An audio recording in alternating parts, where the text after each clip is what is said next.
नमस्कार. काल काय पाहिलं होतं पोरांनो आपण? जो नवीन पॅटर्न आला तो कसा आहे? एका मिनिटात फक्त रिव्हिजन घेतो. Prelims 2 paper. आता बाकीचं कालचं रिपीट नाही करायचं कारण ऑलरेडी ते आपण घेतलंय. मेन्स 4 कप्पे म्हणालो, कप्पे. पहिला निबंध, दुसरा जीएस, तिसरा ऑप्शनल आणि चौथा अनिवार्य विषय. कप्पे. काल त्याच्याविषयी पूर्ण बोलून झालं. जे विद्यार्थी मित्र काल नव्हते आणि आज आहेत आपल्या लेक्चरला, तर त्यांना मी अशी विनंती करतो की कालचं सर्व पहा, तरच आजचं कळेल. राईट? काल परीक्षेची संरचना पाहिली आणि अभ्यास कसा करायचा याच्यासाठी मी काय पाहिलं, काय बोललो? पूर्व आणि मुख्य परीक्षेचा अभ्यासक्रम व्यवस्थित माहिती पाहिजे. प्रिलिम्सच्या क्वेश्चन पेपर 5 वर्षाच्या चांगल्या माहित पाहिजे. मेन्सचं तर आणखी तो अभि तो बंद पिटार आहे. 3 राज्य बोर्डाची आणि एनसीईआरटीची पुस्तकं, ते आज बोलणार आहे त्याविषयी. 4 अभ्यास आणि नोट्स. 5, 6, 7 ते बोललो की काही महिन्यानंतर. आता आज आपण एक रील तयार करू, म्हणजे छोटे छोटे शॉर्ट व्हिडिओ 59 सेकंदाची आपण सोशल मीडियावर टाकली. त्याचं टायटल खूप छान होतं, एमपीएससी नवीन पॅटर्न सोपा की अवघड.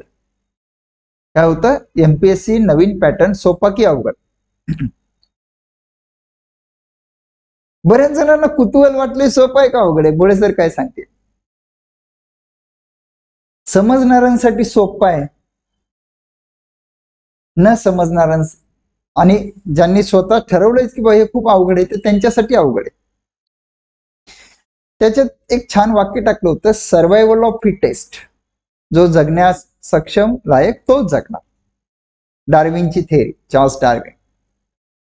Survival of fittest. त्याच्यामुळे या पॅटर्नला जे जुळवून घेतील ते अधिकारी होतील. आपल्या भाषेत सांगायचं म्हणजे सहज सिंपल भाषेत.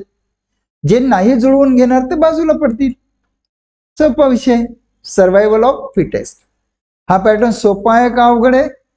ज्यांना सोपा वाटतो त्यांच्यासाठी सोपा आहे, ज्यांना अवघड वाटतो त्यांच्यासाठी अवघड आहे. बरोबर? तुम्हाला एक हत्तीची गोष्ट सांग. हत्तीची गोष्ट. काय गोष्ट आहे माहिती का? एक 5-6 मित्र असतात आणि त्यांच्या डोळ्यावर पट्टी बांधण्यात येते आणि त्यांना हत्तीजवळ घेऊन जातो एक माणूस, डोळ्यावर पट्टी बांधून, पुढचं काही दिसणार.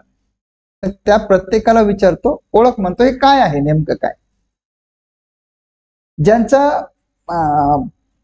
हे ज्या पट्टी बांधलेल्या व्यक्तीच्या हाता असं तो हातानंच आज पडून पाहतो, त्या हाताला ते जर हत्तीचा पाय लागला तो म्हणतो, अरे बापरे, हे तर मोठा खांब आहे, खांब आहे.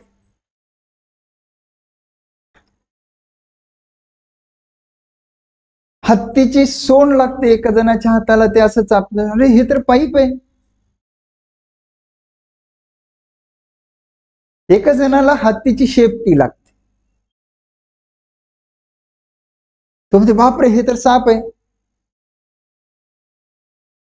त्यांच्यापैकी कोणीच नाही सांगत की हा हत्ती आहे. त्याचं कारण काय? त्यांनी त्यांच्या क्षमतानुसार तो अंदाज बांधलेला असतो, त्यांना जो अंदाज आलेला असतो तो वर्तवलेला असतो. वास्तविक ते खांबही नसतो, ते मोठा पाईपही नसतो प्लॅस्टिकचा, ते शेपटीही नसते. अशी ही कथा आहे, थोडी पुढे मागे वेगळी असते. या नवीन पॅटर्नच्या बाबतीतही तेच झालं. प्रत्येक जण म्हणते हे असं आहे, ते तसं आहे, ते तसं आहे, ते तसं आहे. पण मी तुम्हाला सिंपल सांगतो, हे एक परीक्षा पद्धत आहे. ही एक परीक्षा पद्धत आहे. त्याच्यामुळे काल आपण काय केलं, कालच्या लेक्चरमध्ये हत्तीची ओळख करून घेतली, म्हणजे परीक्षा पद्धतीची आपण ओळख करून घेतली. राईट? काय ओळख केली आपण? मी बोललो प्रिलिम्सला 2 पेपर क्रिस्टल क्लिअर, एक जीएसचा, एक सीसॅटचा. मग त्याच्यामध्ये उपविभाग कोणते ते पाहिले, जीएस मध्ये, सीसॅट मध्ये. किती मार्कला एक प्रश्न असतो पाहिलं जीएस मध्ये, सीसॅट मध्ये. नंतर मेन्स वर आलो. निबंधाचा पेपर पाहिला, जीएस चे 4 पेपर सांगितले मी तुम्हाला, 250 मार्कला एक पेपर आहे असं म्हणतो. नंतर ऑप्शनल विषयी बोललो, ऑप्शनल एक विषय 2 पेपर ते बोललो. नंतर अनिवार्य विषय कंपल्सरी सब्जेक्ट मराठी आणि इंग्लिश, त्याच्यामध्ये 75 मार्क गरजेचे आहे, 25% असं सांगितलं. आणि मग मुलाखतीविषयी. थोडक्यात काय तर काल मी तुमच्या डोळ्यावरची पूर्ण पट्टी काढून तुम्हाला हे सांगितलं की हे एक हत्ती कसा आहे, नेमकं हे संरचना कशी आहे. जाता जाता या हत्तीशी कसं जुळवून घ्यायचं, या संरचनेला जुळवून घेऊन अभ्यास कसा करायचा तेही सांगितलं. काय सांगितलं होतं त्याच्यात? Syllabus, question paper, state board, चांगली पुस्तकं, क्वालिटी बुक्स. मग पुढे आलं ते रिव्हिजन, उत्तर लिहिणं किंवा टेस्ट अनालिसिस. हे सप्तपदी ज्याला आपण आपली युट्यूबला तुम्ही लोकांनी खूप आपली उचलून धरली, खूप फेमस झाली. तर थोडक्यात काय, ही पद्धत ना सोपी ना अवघड. जुळवून घेतील त्यांच्यासाठी सोपी, ते यशवंत. जे याची भीती बाळगतील ते त्यांना याच्यात नुकसान होईल, यश मिळणं अवघड. बरोबर. परत ते मी बोललो की तुम्हाला मी काल हत्तीची अशी व्यवस्थित ओळख करून दिली, सगळं ते परीक्षेची संरचना सांग. मग आज आपलं दुसरं लेक्चर आहे राजमुद्रा ऑनलाईन, ट्रस्टेड ऑनलाईन प्लॅटफॉर्मच्या या सिरीज मध्ये आपल्या आजचं हे लेक्चर. एमपीएससी नवीन परीक्षा पद्धतीनुसार अभ्यास कसा करायचा, ग्रॅज्युएशन अभ्यास कसा करायचा, कोणती पुस्तकं वापरायची, ग्रॅज्युएशनला फर्स्ट इयरला असताना काय करायचं, सेकंड इयरला असताना काय करायचं, थर्ड इयरला असताना काय करायचं, फोर्थ इयरला असताना काय करायचं, हे सगळं आज. यश कसं मिळवायचं, यशाचा प्रवास कसा सुरू करायचा त्याविषयी बोलणार आहे ना. फक्त घाबरू नका. अक्षर कसं पाहिजे, कसं पाहिजे चला सांगा, अचूक आणि स्वच्छ. राईट. आज एक मला फोन आला, सांगली जिल्ह्यातून एका मॅडमचा फोन होता. त्या मला विचारत होते की मी मराठीत द्यायला पाहिजे परीक्षा इंग्लिशमध्ये. बोललो शिक्षण कशात झालं, ते बोलल्या की मराठी मीडियम मध्ये काहीतरी बऱ्यापैकी झालंय शिक्षण. बोललो मग मराठीत का नाही देत. ते म्हणाले की सर मला असं कळलंय की मराठीमध्ये अभ्यास साहित्य उपलब्ध नाही, असं बोलले. मी तुम्हाला खरं सांगू पुरो, हा विचार तुम्ही डोक्यातून पहिले काढून टाका. भरपूर अभ्यास साहित्य उपलब्ध आहे, इव्हन इथिक्सचं सुद्धा आहे. बोला, भरपूर दर्जेदार अभ्यास साहित्य उपलब्ध आहे. हे जे अभ्यास साहित्य उपलब्ध नाही म्हणता येत ना, ते 20 वर्ष जुनी गोष्टी करायला लागले पुरो, तसं नाही, सगळं उपलब्ध आहे. फक्त एनसीईआरटीचे पुस्तकं मराठीत सोडलं तर बाकी सगळं उपलब्ध आहे, काहीच काळजी नका करू. आणि आणखीन येईल ना, वाय वरी. इथं मीडियम कोणतं घ्यावं असं जर तुम्ही म्हणत असाल तर सोपं सांगतो, ज्या भाषेमध्ये आपण आपलं मत चांगलं मांडू शकतो ती भाषा आपण उत्तर लिहिण्यासाठी घ्यावी. मराठीत बोलताना आता समजा मी तुमच्याशी एवढा संवाद साधतोय, एकदम बिनधास्त बोलतो, मी काय असं काही तयारी करून आलो का नाही, मला माहित आहे, माझा अनुभव आहे, तुमच्याशी गप्पा करतो. पण हेच जर कोणी मला म्हणलं की तुम्ही इंग्लिशमध्ये बोला, तर एवढं फ्लुएंटली नाही ना बोलू शकत. ठीक आहे, माझी इंग्रजी चांगली आहे, पण असं नाही ना बोलू शकत की जसं आता तुमच्याशी बोलतो. असं नाही ना लिहू शकत की जसं मी तुमच्याशी आता सांग. बिकॉज मराठी हे सरळ आपल्या मनातून कागदावर उतरते. इंग्रजी मराठी माणसाची आपल्याला पहिले इंग्रजीत विचार करावा लागतो, मराठीत इंग्लिशमध्ये मनात आपल्या ट्रान्सलेशन करावं लागतं, नंतर पेपरवर यावं. What is the best medium? Your mother tongue is the best medium. Marathi थोडक्यात सांगायचं. राईट. चला मग आज आपल्याला काय बघायचं, या नवीन सिलेबस नुसार, या नवीन पॅटर्न नुसार अभ्यासाची पद्धत काय असली पाहिजे. काल संरचना पॅटर्न, आज अभ्यास. डन. चला घेऊ. हा, अरे पोरांनो, आपले ऍडमिशन सुरू झाले.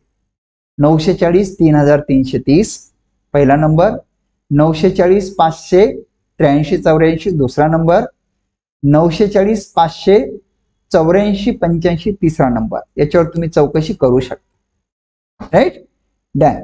चलो आता घेऊ पुढे आजचा अभ्यास कसा करायचा. चलो स्लाइड देखते हैं अभी.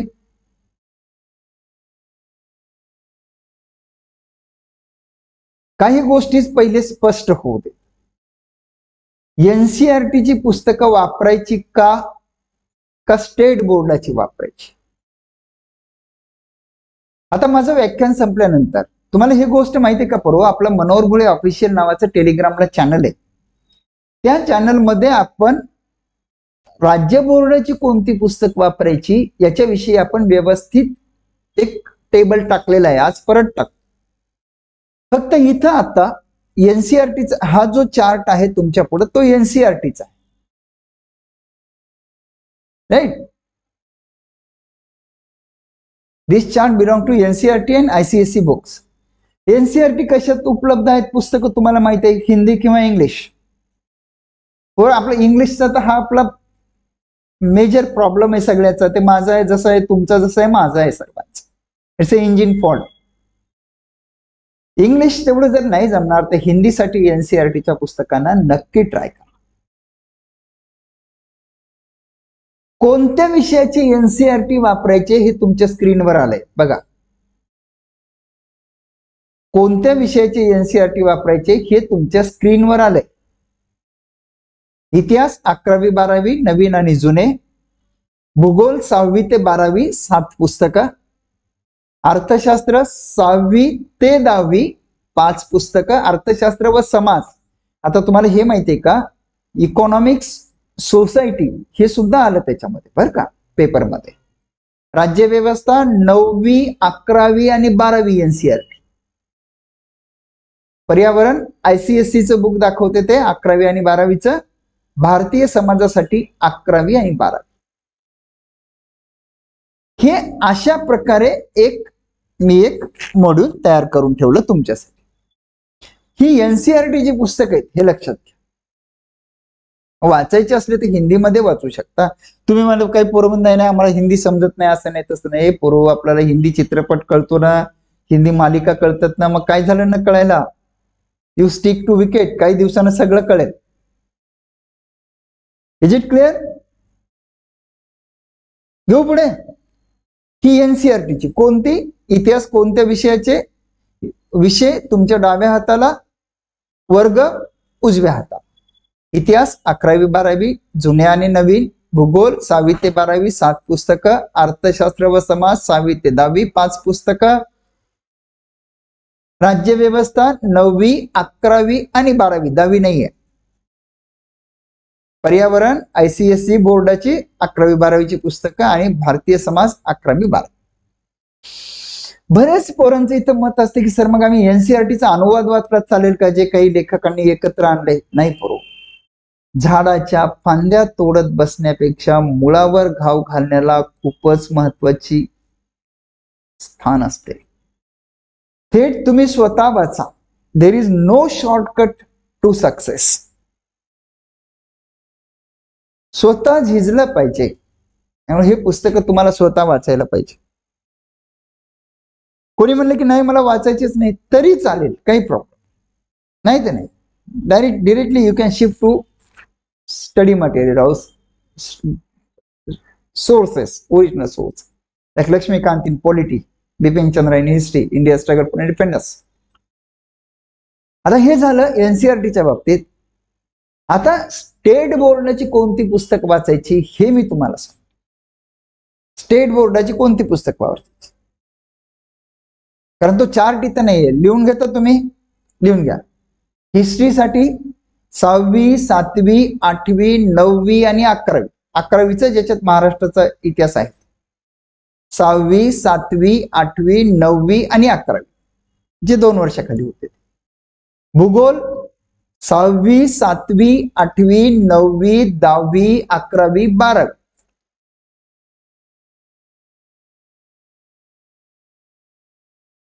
विज्ञान 6वी 7वी 8वी 9वी 10वी 5 पुस्तक, भूगोल 7 पुस्तक, अर्थशास्त्र 11वी 12वी, राज्यशास्त्र 11वी 12वी. हे स्टेट बोर्डाचे जे आपल्या याच्यावर दिसते, बोर्डवर दिसते,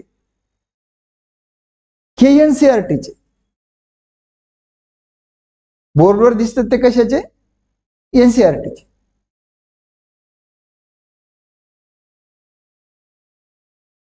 आणि मी आता जे सांगितले, इतिहास 6वी 7वी 8वी 9वी 11वी, भूगोल 6वी ते 12वी, विज्ञान 6वी ते 10वी, अर्थशास्त्र 11वी 12वी, राज्यशास्त्र 11वी 12वी, ते स्टेट बोर्डाचे. हे पुस्तक तुम्ही वाचायला सुरुवात करावी. बरेच पोरं विचारतात मग याला वेळ किती द्यावा? पोरं काय विचारतात? वेळ किती द्यावा? थांबा, पुढची स्लाइड घेऊ, त्याच्या सगळ्या गोष्टी स्पष्ट होतील.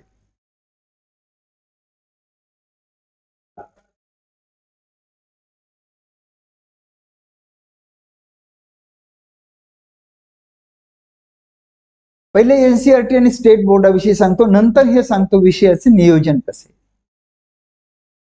वेळ किती द्यावा?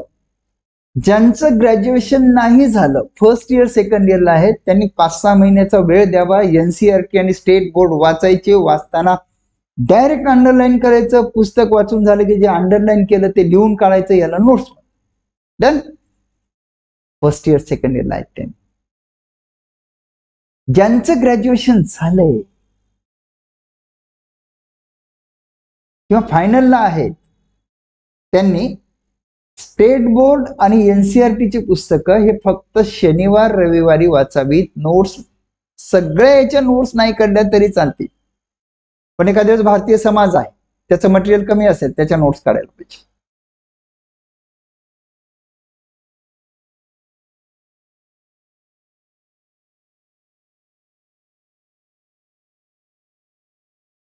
जे फर्स्ट इयर सेकंड इयरला आहेत त्यांनी स्टेट बोर्ड एनसीईआरटीतून नोट्स काढाव्यात.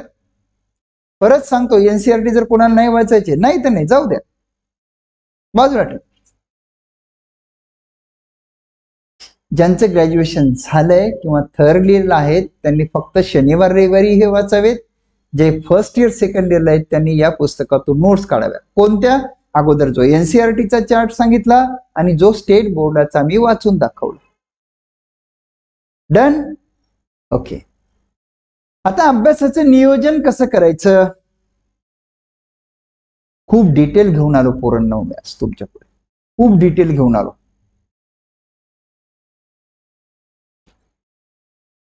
विषयवार सांगतो. आता हे पॉइंट वाईज बघा. याच्या पहिले स्लाइड वाचून घेऊ. 1. सामान्य अध्ययनाचे विषय, अनकॉमन सब्जेक्ट. Uncommon subject. 2. निबंधाची तयारी कशी करावी. 3. वैकल्पिक विषय कोणता निवडावा आणि त्याची तयारी कशी करावी. 4. प्रिलिम्स आणि मेन्सचे कॉमन विषय कोणते आणि अभ्यासाची व्यूहरचना कशी करावी. 5. प्रिलिम्स स्पेशल अभ्यास कधी करावा. 6. नागरी सेवा कल चाचणी म्हणजे सीसॅट, याचा अभ्यास कधी करावा. डन. हे सगळं मी तुम्हाला वाचून दाखव. आता ऐका मी काय म्हणतो. मुख्य परीक्षेला महाराष्ट्र राज्य लोकसेवा आयोगाने जसं सांगितलं की 1-1.5 वर्षाचा वेळ मिळणार आहे, असं आयोगाचं स्टेटमेंट होत. वेळ आहे याचा अर्थ. माझं काय मत आहे, आता दिवाळीपर्यंत तुम्ही प्रॉपर या विषयाचा, या परीक्षा पद्धतीचा, याच्या पुस्तकाचा, याच्या संरचनेचा, याच्या ऑप्शनलचा, याच्या इथिक्सचा, याच्या एसेचा फक्त एक प्रॉपर अंदाज घ्या. तुम्हाला अंदाज आला पाहिजे. राईट. मग अभ्यास सुरू करायचा. तर कसा करायचा? आता बघा, हे विषय लक्षात आले का? नियोजन, कॉमन विषय, अनकॉमन विषय, निबंध, ऑप्शनल, प्रिलिम्स आणि मेन्स एकत्र, प्रिलिम्स स्पेशल. कारण हे का सांगतो, आता याच्या पुढे खूप मोठं आहे. हे बघा,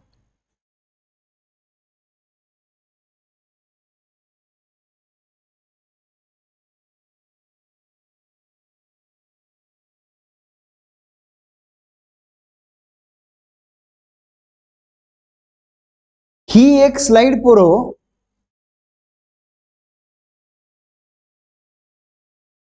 ही एक स्लाइड तुम्ही नक्की स्क्रीनशॉट मारून ठेवा. थांबा, स्क्रीनशॉट साठी बोलेजी को बाजू कर देंगे. चला मारा स्क्रीनशॉट याचा. 1 मिनिटाचा वेळ देतो तुम्हाला. पाणी पिंगे हम तब तक.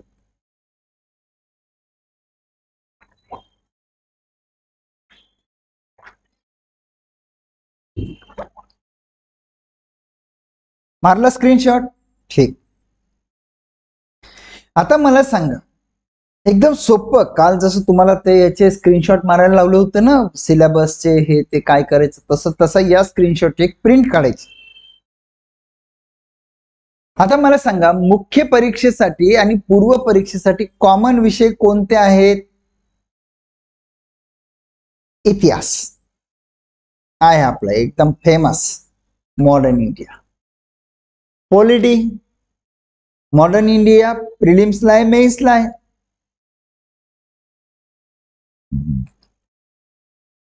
पॉलिटी प्रिलिम्सला आहे, मेन्सला आहे. भूगोल प्रिलिम्सला आहे, मेन्सला आहे.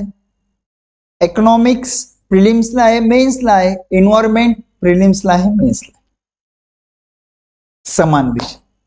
वेगळे विषय काय आहेत हे लक्षात घ्या. बघा, एक मजेशीर गोष्ट अशी सांगतो तुम्हाला, हे समान विषय जरी 5 दिसत असले आणि इकडं 3 आणि 3 8 दिसत असले, वेगवेगळ्या मध्ये 8 दिसतात, इकडे 5 दिसत आहेत, पण ते 5 म्हणजे याच्या 15ची बरोबरी करणारे, ही गोष्ट लक्षात ठेवा बरं का. तुम्हाला नाही ते 5च आहेत, हे तर जास्त दिसायला, हे जास्त दिसत असले तरी लहान लहान विषय आहे. डन. बघा, नीतिशास्त्र, इथिक्स. काही विद्यार्थी मंडळी मला भेटायला आली आता. ते बोलले इथिक्सला काय करायचं लवकर सांगा, एसे कसे लिहायचे पटकन सांगा, ऑप्शनलची उत्तर कधी सुरू करू. मी बोललो हे तिन्ही नका करू ना, तिन्ही नका करू. मी त्यांना काय बोललो, पहिले अरे प्रो तुम्ही समजून घ्या नेमकं काय करताय. असं होतं का आले आले पटपट पटपट काहीतरी केलं झाले पास, ऐसा नहीं होता है. You must spare proper time with this structure of syllabus, procedure of study, evaluation of your efforts, and delivery of your knowledge in examination. उत्साहामध्ये पद मिळेल का? नाही. काल आपण एक रील टाकली होती सोशल मीडिया, भावना की कष्ट. कष्ट ते सुद्धा कसे, योग्य दिशेने अभ्यासाचे कष्ट, योग्य दिशेने अभ्यासाचे कष्ट. कमिंग टू आवर पॉइंट, समान विषय लक्षात आले, स्क्रीनशॉट काढून घ्या असं मी म्हणालो तुम्हाला. राज्य व्यवस्था म्हणजे इतिहास, म्हणजे आपल्या जे आपल्या डोक्यात कायम बसले तसं त्या सिक्वेन्स, इतिहास भूगोल, इतिहास भूगोल, अर्थशास्त्र, राज्यशास्त्र आणि पर्यावरण, पंचसूत्री समान. राईट. वेगळे विषय, ethics, disaster management, government, world history, Indian society, culture and heritage, international relations, सामान्य विज्ञान. ऍक्च्युअली तिथं अप्लाइड झाले, तिथे जनरल सायन्स पाहिजे, सॉरी जनरल सायन्स. याच्यामध्ये जो जनरल सायन्सचा भाग आहे ना पोरांनो, तो प्रिलिम्सला आहे. जनरल सायन्सचा भाग कुठे आहे? प्रिलिम्सला आहे. बाकी हे जे सगळे नाही, ethics, disaster management, government, world history, Indian society, culture and heritage and international relation, हे छोटे छोटे खूप मोठे नाही आहेत, सिलेक्टेड आहेत ते, पण ते मेन्सला आहे. तुम्ही इकडचं तुमच्या उजव्या हाताचं सामान्य विज्ञान उचलून जर डाव्या हाताला टाकला तर तुमचं प्रिलिम्स आणि मेन्स जवळपास सगळं होते, लक्षात ठेवा. विज्ञान उचलून तुमच्या डाव्या हाताचा जर तुम्ही उजव्या हाताला टाकला ना, खूपच मोठा 70% सिलेबस होईल साधारण. जीएसचा SC आणि ऑप्शनल वेगळं. तर आज तुम्हाला काय सद्यस्थितीत हे लक्षात आलं की समान विषय आणि वेगळे विषय, प्रिलिम्स मेन्सला कोणते समान आहेत, प्रिलिम्स मेन्सला कोणते वेगळे, हे एक्झॅक्ट हा चार्टची प्रिंट काढून घरी लावून ठेवायची. डन. ओके, आता नेमकं काय करायचं?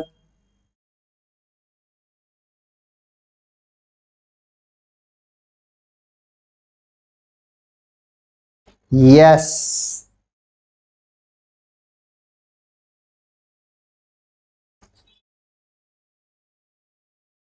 It's very interesting.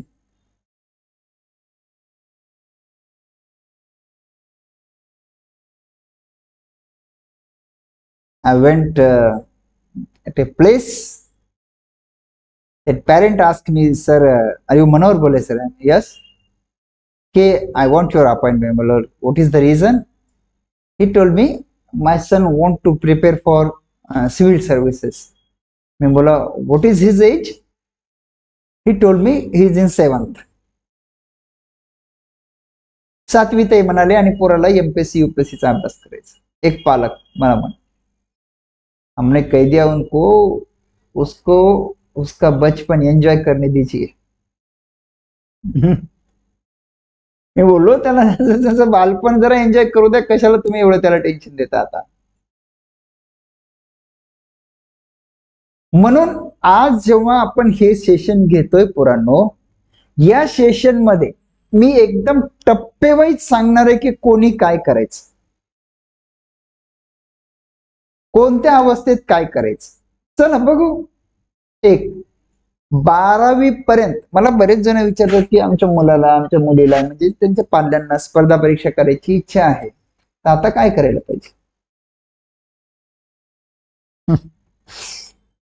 काही काही असे अनुभव येत असतात ना. एका व्यक्तीने फोन केला की सर आता माझी मुलगी फर्स्ट मध्ये जाणार आहे, आता मला सांगा की हिच्या करिअरच्या दृष्टीने माझी काय भूमिका असली पाहिजे. काय सांगावं, माणूस निरुत्तर होता असं सांगायचं म्हणजे काय भूमिका असणार त्याच्यात. Let them enjoy. त्यांना त्यांचा अभ्यास, त्यांचं मित्रमंडळ, त्यांचं बालपण, हे सगळे एन्जॉय करू देत. अभ्यास नक्की झाला पाहिजे, पण कोणता, शाळेचा. जे पालक वर्ग हे बघत असेल त्यांच्यासाठी मुद्दाम टाकले की विद्यार्थ्यांचे प्रकार आणि त्यांनी सध्या काय करावं. विद्यार्थ्यांच्या प्रकारामध्ये सिंपल 12वी पर्यंत जर असेल, सिंपल तुमच्या उजव्या हाताला बघा लिहिलंय, यांनी शाळेच्या अभ्यासावरच लक्ष द्यावे, MPSCचा विचारही करू नये, फार फार तर वर्तमानपत्र वाचाल. ते सुद्धा 8वी 9वी 10वीला असेल, 11वी 12वी तर वर्तमानपत्र ते अर्धा तास होते. बाकी विचार करावा का नाही. बरेच लोक पालक विचारतात, विद्यार्थी विचारतात, सर मला भविष्यामध्ये MPSC UPSC करायची, मग मी आर्ट घेऊ का सायन्स घेऊ. अरे असं काही नसतं. जसे एखादे MBBS डॉक्टर IAS होतात, तसं BA झालेले सुद्धा होतात, तसे इंजिनियर सुद्धा होतात, तसे BSc कम्प्युटर सुद्धा होतात, असं काही नाही.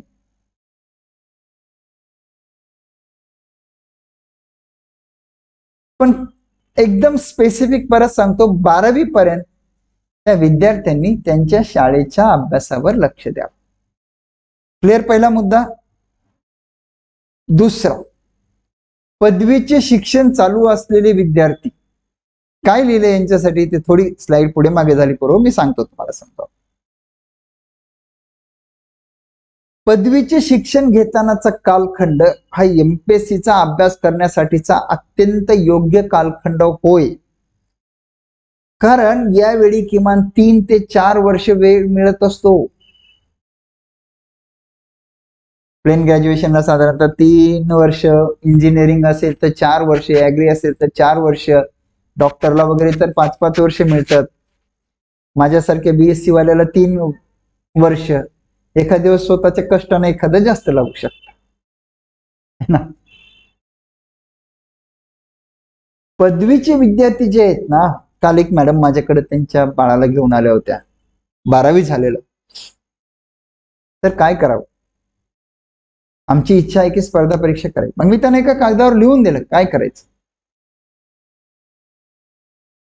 सांगतो आता ते कोणी काय करायचं ते सांगतोय. पुढची स्लाइड तीच येणार आहे.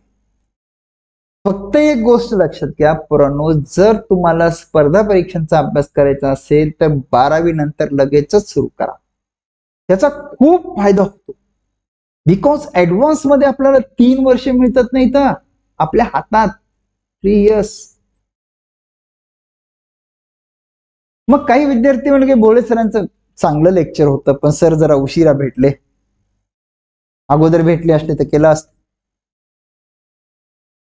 पदवीचे शिक्षण झालेले विद्यार्थी किंवा पदव्युत्तर झालेले विद्यार्थी किंवा एखाद्या वय जास्त असेल. आज सकाळी एका सरांशी मी बोललो त्यांचं वय जास्त होतं. पण या लोकांची एक प्लस पॉइंट असतो. ऑलरेडी ग्रॅज्युएशन झाले, पीजी झाले किंवा आणखीन काही. त्यांचा काय प्लस पॉइंट माहित असतो तुम्हाला? त्यांची बौद्धिक क्षमता मोठ्या प्रमाणावर विकसित झालेली असते. त्याच्यामुळे अभ्यासाला वेग जास्त येतो. बौद्धिक क्षमता मोठ्या प्रमाणावर विकसित झालेली असल्यामुळे अभ्यासाला वेग असतो. कोणाचा? पदवी झालेल्यांचा, पदव्युत्तर झालेल्यांचा किंवा थोडे एज वाढलेल्यांचा. To sum up this slide मी एवढं सांगेल 12वी पर्यंत फक्त शाळेचा अभ्यास, योग्य वेळ पदवी झाल्यावर पहिल्या वर्षापासून. पण पुढे जरी समजा कोणी तेव्हा सुरू केलं नसलं तर काही बिघडत नाही, कारण जेव्हा आपण अभ्यास सुरू करू तिथून आपण मात्र तेवढ्या डेडिकेशनने केला पाहिजे, तेवढ्या डिव्होशनने केला पाहिजे. आता बघा जे लोक पदवीच्या फर्स्ट इयरला आहेत त्यांनी अभ्यास काय करायचं. चला जे फर्स्ट इयरला आहेत त्यांनी स्क्रीनशॉट मारून घ्या. सेकंड इयरला जे आहेत त्यांनी स्क्रीनशॉट मारून घ्या. चला पटपट घ्या पटकन.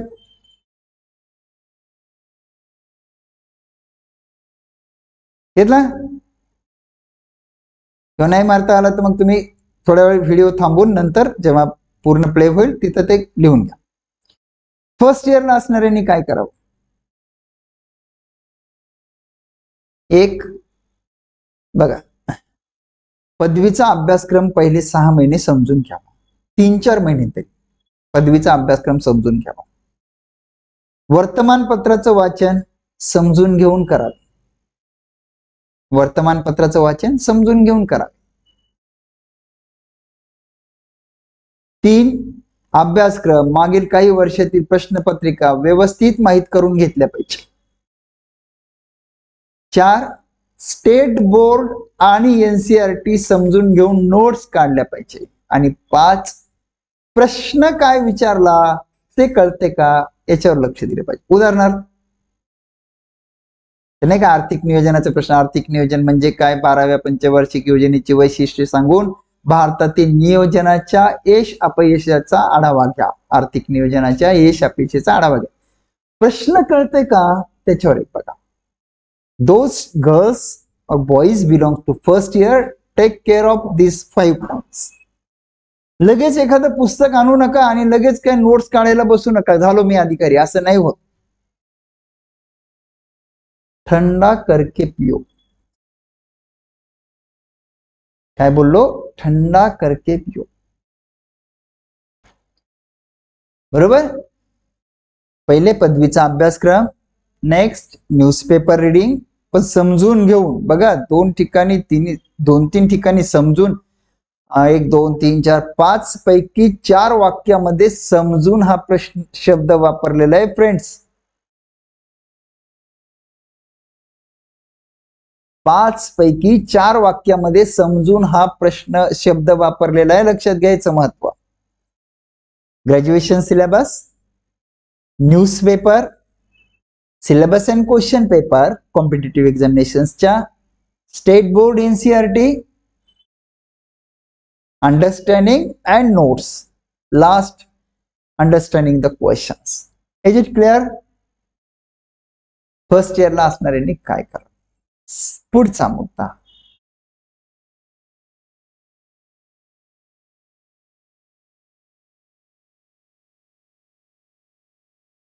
सेकंड इयरला असणाऱ्यांनी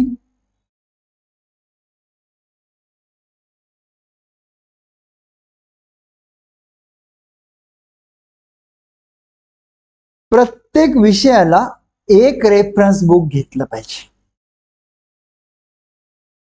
किमान एक, कमाल 2. प्रत्येक विषयाला एक किंवा 2 रेफरन्स बुक घेतले पाहिजे. उदाहरण देऊ रेफरन्स बुकचं. Bipin Chandra, India struggle for independence, Indian polity Laxmikanth, M Laxmikanth. प्रत्येक विषयाला एक किंवा 2 रेफरन्स बुक घेतलं पाहिजे. विषय समजून घेतला पाहिजे. You understand. Understanding is top most important thing in this new pattern. तुम्हाला विषय समजला का हे खूप महत्वाचं आहे. जर विषय समजला नसेल ना, पुढे काहीच नाही करू शकत. मी तुम्हाला एक प्रश्न सांगतो. एकदा प्रश्न आलेला जुन्या सिलेबसमध्ये, सविनय कायदेभंग चळवळीचा आढावा घ्या. आढावा विचार. अनेक पोरांनी सांगितलं सायमन कमिशन आलं, गेलं, हे केलं, ते केलं, ते केलं, सविनय चळवळ सुरू झाली. ऍक्च्युली जिथं सुरू झाली तिथं यांनी उत्तर संपवलं. ऍक्च्युली म्हणजे सविनय चळवळ सुरू झाली ना, गांधी दांडी यात्रेला निघाली, तिथं पोरांनी उत्तर संपवलं. तिथं उत्तर सुरू करायचं होतं. वाटचाल म्हणलं की सुरू झाल्यापासून संपेपर्यंत, पार्श्वभूमी म्हणलं की मागच्या 3-4 वर्षाच्या गोष्टी. जर तुम्हाला पार्श्वभूमी आणि वाटचाल मधला फरक नाही कळला तर गेलं कामातून. म्हणून या नवीन सिलेबस मध्ये काय गोष्ट महत्वाची असेल, या पॅटर्न मध्ये, नवीन पॅटर्न मध्ये काय गोष्ट महत्वाची असेल, तर तुम्हाला विषय कळाला का नाही. त्याच्यामुळे सेकंड इयरला जेवढे जण आहेत ना, त्यांनी छानपैकी विषय 1-2 रेफरन्स बुक मधून समजून घ्या. स्वतःच्या नोट्स काढा. नोट्स नक्की काढा. कशा काढायच्या? मी काल सांगितलं 2 टोक आहे तिथं हो.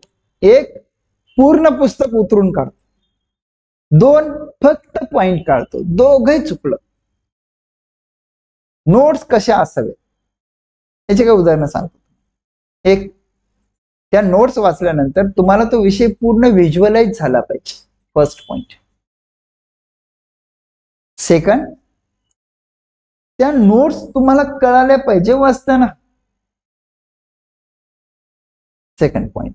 थर्ड पॉइंट, त्या नोट्स वाचल्यानंतर तुम्हाला उत्तर लिहिता आलं पाहिजे. नोट्स त्याला म्हणतात. नुसतं सगळ्याला सगळे पुस्तक काढणे नाही, लिहून पुस्तक उतरून काढणे नाही, आणि फक्त पॉइंट लिहिणे. नोट्स नक्की काढा. तुम्हाला एक मजेशीर गोष्ट सांगतो. माझा एक मित्र, आम्ही सगळे स्पर्धा परीक्षांचा अभ्यास करायचे, ते एक मित्र असा होता, त्याला एका आमच्या सिनियरनी सांगितलं की अंडरलाईन करायचं वाचताना जे महत्वाचे मुद्दे आहेत, आणि नंतर ते लिहून काढायचे नोट्स. तर तो असं डायरेक्ट स्केल घेऊनच अंडरलाईन करायचं. सगळं पुस्तकच अंडरलाईन, लाल बुंद सगळं पुस्तक. It's wrong way, wrong direction.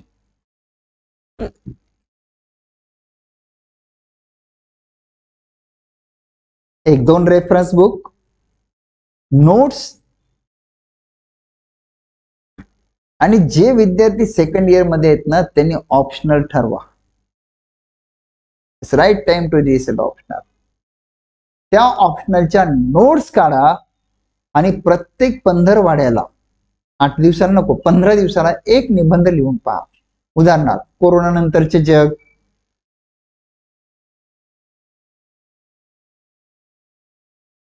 युद्धाच्या उंबरठ्यावरील जग,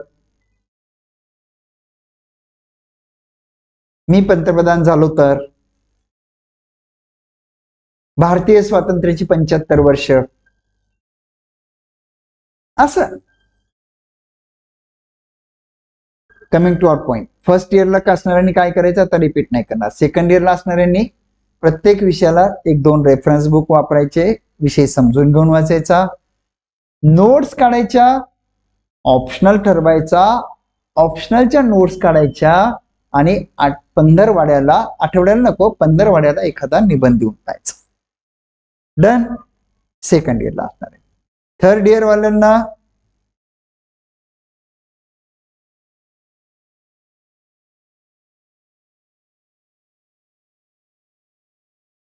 थर्ड इयर, फर्स्ट इयर झालं, सेकंड इयर झालं, थर्ड इयर झालं. बरेच विद्यार्थी मित्र आहेत ते बोलले, अहो सर आमचं थर्ड इयर होऊन 4-5-6 वर्ष झाली, आता कसं करायचं. त्यांच्यासाठी सांगतो, काळजी नको, मला माहित आहे सगळं सीट. थर्ड इयरला असणाऱ्यांनी बघा, फर्स्ट इयरला तुमचं वॉर्मअप झालं होतं, proper syllabus, question paper, state board, NCERT सगळं कळालं होतं.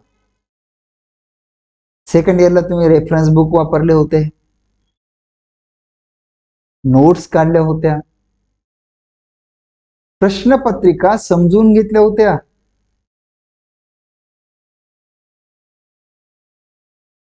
आता थर्ड इयरला असताना तुमचा अभ्यास झाला हे मनाला सांगा. पहिल्या वर्षी वॉर्मअप झालं, दुसऱ्या वर्षी अभ्यास झाला, तिसऱ्या वर्षी विद्यार्थी दशेची तिसरी अवस्था कोणती, आपला अभ्यास जो झालेला असतो तो एक्झाम मध्ये मांडता आला पाहिजे. It is called delivery of your knowledge in examination.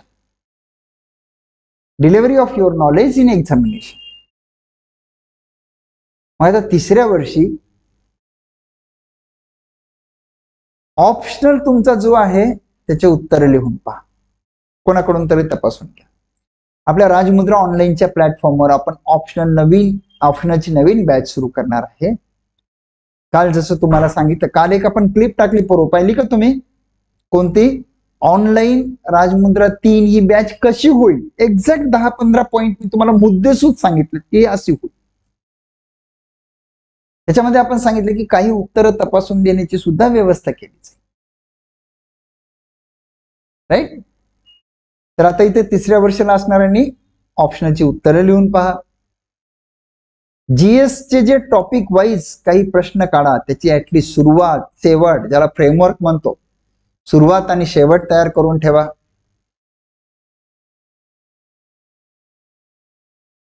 मधातले मुद्दे टाका. शक्य असल्यास जीएस ची उत्तरं लिहून पहा. रिव्हिजन करा, टेस्ट सिरीज लावा, टेस्ट नंतर ज्या चुका झाल्या ते एका कागदावर लिहून काढा, पुढच्या टेस्टला त्या सुधारण्याचा प्रयत्न करा. आणि लिखाणाच्या बाबतीत काल सांगितलेली एक गोष्ट, लिखाण कसं पाहिजे जरा सांगा बरं. अचूक आणि स्वच्छ पाहिजे.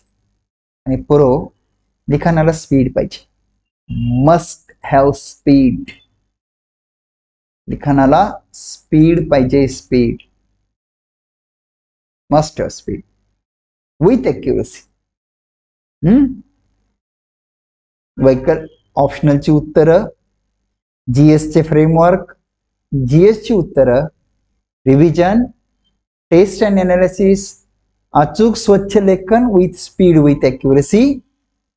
हे सगळं झाल्यावर शेवटचे 6 महिने, कंप्लीट 6 महिने फक्त प्रिलिम्सचा अभ्यास करा, काहीच बघू नका बाकीच. या प्रकारे जर तुम्ही केलं ना प्रो, तर अंडर ग्रॅज्युएट मुलं एमपीएससीच्या या बदलत्या पॅटर्नला सहज जुळवून घेऊ शकतात. काहीच अवघड नाही हो, काहीच अवघड नाही. पदवीला असताना एमपीएससीचा अभ्यास कसा करायचा याच्याविषयी आपण सांगितलं होतं, व्हिडिओ सुद्धा घेतला होता आपल्या राजमुद्रा अकॅडमीच्या प्लॅटफॉर्मवर, आहे युट्यूबला. काही पोरं म्हणाले सर आमचं ग्रॅज्युएशन 4 वर्षाचं आहे, तर त्यानुसार नियोजन करा. हे तुम्हाला सांगितलं डमी नियोजन की कसं करता येऊ शकतं. First year warm up, second year अभ्यास आणि थर्ड इयरला झालेल्या अभ्यासाचे रिव्हिजन विथ आपला अभ्यास क्वेश्चन पेपरला लिंक करण्याची practice. This what I think is the proper strategy to face new pattern of MPSC and new syllabus. Is it clear friends? Shall I proceed? Okay. चलो आगे.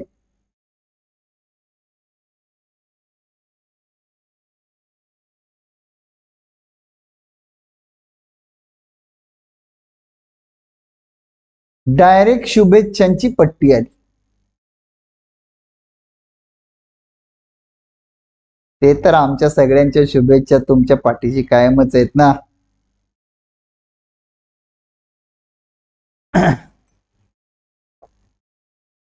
त्या अगोदर थोड़ा कुछ रिवाइंड कर लेते एकदम फास्ट मध्ये. आयोगानं 2 महत्वाचे बदल केले. सीसॅट क्वालिफाय, मुख्य परीक्षा लेखी. मुख्य परीक्षा लेखी करताना पॅटर्न आणि सिलेबस मध्ये काही चेंजेस केले. पॅटर्न, पहिले उत्तर शोधायची होती, आता लिहायची आहेत. काल परीक्षेची संरचना पाहिली. प्रिलिम्स मध्ये काय असते, 2 पेपर, किती मार्कला किती प्रश्न असतात, किती मार्कला असतात. पहिल्या याच्यात किती प्रश्न किती मार्क, दुसऱ्या याच्यात किती प्रश्न किती मार्क. क्वालिफाय म्हणजे 33% मस्ट. नंतर मेन्सची संरचना पाहिली. 4 कप्पे आठवले. पहिला कप्पा काय होता, निबंध, किती मार्क 250. दुसरा कप्पा काय होता, जीएस, किती पेपर 4 पेपर, प्रत्येक पेपर किती मार्कला 250 मार्कला. जीएस चे किती झाले 1000. तिसरा कप्पा काय होता, ऑप्शनल, किती ऑप्शनल 1 ऑप्शनल, पेपर किती 2. चौथा कप्पा काय होता, मराठी इंग्लिश या भाषा विषयाचा, पण त्याचे मार्क इकडे धरले जातात का, नाही. ते पात्रता निकषाशी संबंधित होते. प्रिलिम्स पास झाल्यावर मेन्स पास झाली की 275 मार्क तुमची वाट पाहतायत. त्याचे एमपीएससीचा इंटरव्ह्यू फायनल रिझल्ट लागताना तुम्हाला मेन्स आणि इंटरव्ह्यूचे एकत्र होऊन लागते असं बोललो. संपला तो विषय. आज काय आणि परत काल काय सांगितलं, अभ्यास कसा करायचा, syllabus, question paper, specially prelims, state board NCERT, चांगल्या पुस्तकांमधून नोट्स, रिव्हिजन, उत्तर लेखनाचा सराव आणि टेस्ट अनालिसिस. हे काल झालं होतं. आज एनसीईआरटीची कोणती पुस्तकं वापरायची, स्टेट बोर्डची कोणती वापरायची हे सांगितलं. कोणत्या वर्षात असताना कोणी काय अभ्यास करावं हे सांगितलं. कॉमन आणि अनकॉमन विषय हे सांगितलं. सगळ्यात महत्वाचा भाग होता आजचा तो. कॉमन कोणते, अनकॉमन कोणते, पण तिथे खूप महत्वाचं सांगितलं. कॉमन विषय फक्त 5 दिसत असले आणि हे 8 दिसत असले, 8-9 दिसत असले तरी 5चा आवाका मोठा आहे. त्यामुळे तुम्हाला पहिले ते करावं लागेल, कारण ते प्रिलिम्सला आहे, मेन्सला आहे. दिवाळीच्या नंतर, दिवाळीच्या आसपास ऑप्शनलचा विचार करा असं सांगितलं. गडबड नका करू. महाराष्ट्र राज्य लोकसेवा आयोगाने ज्या प्रकारे स्पष्ट केलं, 1-1.5 वर्षाचा वेळ असणार आहे. राजमुद्रा ऑनलाईनच्या आपल्या या प्लॅटफॉर्मवर आपण ऑप्शनल सुद्धा अत्यंत कमी दरात घेणार आहे. इथिक्सचे लेक्चर्स होतील, एसएचे लेक्चर्स होतील, मराठी इंग्लिश ग्रामर पासून सगळे लेक्चर्स होतील. खूप मोठं हे मला जाणीव आहे, पण एकदा करायचं ठरवलं आणि तुम्ही सर्वांनी प्रतिसाद दिला ते अवघड नाही हे मला माहिती आहे. राईट. त्याच्यानंतर मग परत तुम्हाला सांगितलं की वर्षानुसार अभ्यासाचे नियोजन करायचं. आज सगळ्यात सुरुवातीला काय सांगितलं होतं आठवत तुम्हाला, काय सांगितलं होतं, हत्ती की बात, हत्तीची गोष्ट सांगितली होती. मला सांगा, आता कालचं लेक्चर आणि आजचं लेक्चर जेव्हा तुम्ही ऐकाल तर आता तुम्ही हत्तीला हत्ती म्हणाल का इतर काही म्हणाल, हत्ती म्हणाल का. मी काल आणि आज काय केलं माहिती तुम्हाला, तुमच्या डोळ्यावरची ती पट्टी काढून टाकली. बस, तुमच्या डोळ्यावरची ती पट्टी काढून टाकली. फ्रेंड्स, राजमुद्रा ऑनलाईनच्या 3ऱ्या बॅच मध्ये आपली ही सिलेबस, नवीन अभ्यासक्रम आणि पॅटर्न नुसार ही जी बॅच सुरू झाली, त्याच्यामध्ये आज माझं सलग हे लेक्चर होता. उद्या एक लेक्चर असणार आहे की तुमच्या मनातल्या शंका आणि नवीन पॅटर्न आणि अभ्यासक्रम, तुमच्या मनात जे काय आहे ते कल तो सीधी बात हो. तुमच्यापैकी अनेक लोकांनी जे प्रश्न विचारले आजपर्यंत ते प्रश्न यादीच करून ठेवलेत, उद्या थेट घेतो. सलग 4 दिवस माझे होते. एक मुद्दा सांगायचे परत फ्रेंड्स, जे होईल ते ट्रस्टेड होईल. शिक्षक लोक जे पुण्यात शिकवतात तेच ऑनलाईनला शिकवतील, नोट्स जे पुण्यात प्रिंटेड नोट्स मिळतील तेच प्रिंटेड नोट्स तुमच्या घरी येतील. विन विन सिच्युएशन आहे. Your suggestions most welcome. Admission सध्या चालू आहेत. ते नंबर सांगितले होते 940-3330, 940-583-84, 940-584-85. कधी कॉल करू शकता.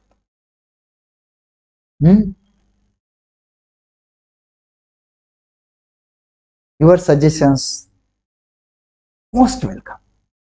जाता जाता एक फक्त रिमाइंडर द्यायचं की आपली ऑनलाईनची बॅच कशी होईल, याचे काय वैशिष्ट्य आहेत, याच्यासाठी काल दुपारी आपण एक 10 मिनिटाचा व्हिडिओ टाकलाय युट्यूबला. इव्हन आपल्या ऍप मध्ये ज्यांनी ऍडमिशन केलं त्यांच्यासाठी आहे आणि जनरल फ्री लेक्चर सिरीज मध्ये सुद्धा आहे. ज्यांना काही शंका आहेत राजमुद्रा ऑनलाईन कसं होईल काय नाही, त्यांनी तो व्हिडिओ एकदा बघून घ्या. त्याची लिंक आजच्या याच्यात खाली टाकलेली आहे. चला भेटू उद्या तुमच्या मनातल्या सगळ्या शंका समाधान घेऊ ऑनलाईन शिक्षणाच्या ट्रस्टेड प्लॅटफॉर्मवर राजमुद्रा ऑनलाईन.